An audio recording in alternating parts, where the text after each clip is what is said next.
Ok, c'est bon. Voilà. Donc c'est avec grand regret que nous avons tous appris que des visas qui ont été refusés à des journalistes burkinabés. Et ce qui est plus révoltant dans cette histoire, c'est que c'est tout un ensemble de personnes qui étaient concernées par cette demande de visa, à savoir les joueurs du RCK, les membres de l'équipe dirigeante et bien sûr les 8 journalistes qui étaient sur la liste. Ce qu'on n'arrive pas à comprendre, c'est que les visas ont été simplement refusés aux journalistes. Et autrement dit, les visas ont été accordés aux autres membres de l'équipe du RCK et aux joueurs qui avaient également fait la demande. On se demande maintenant quelle est cette raison qui sous-tend cette décision de ne pas octroyer des visas aux journalistes burkinabés.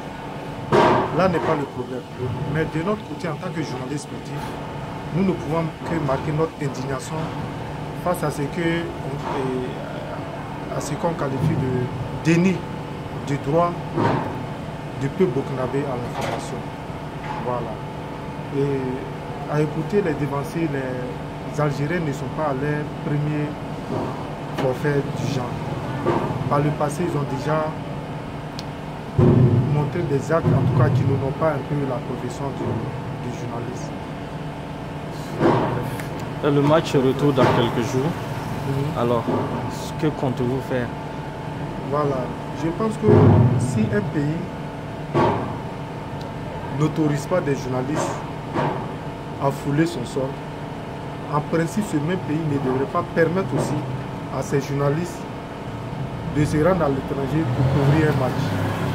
Voilà. C'est-à-dire ce que tu refuses aux autres, tu ne peux pas t'attendre en retour que les autres fassent cela pour toi.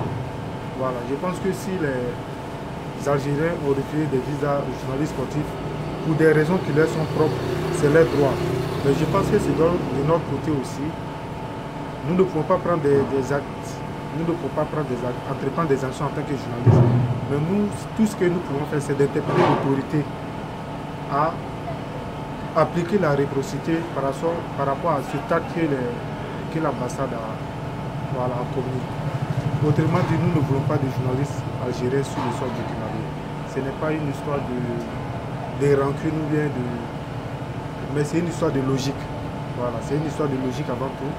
Quand tu refuses que quelqu'un vienne dans ton pays, en retour aussi, on pense que tu ne devrais pas accepter ou bien entreprendre des actions aussi pour aller dans le pays de ces derniers-là. Je pense que c'est aussi simple que cela.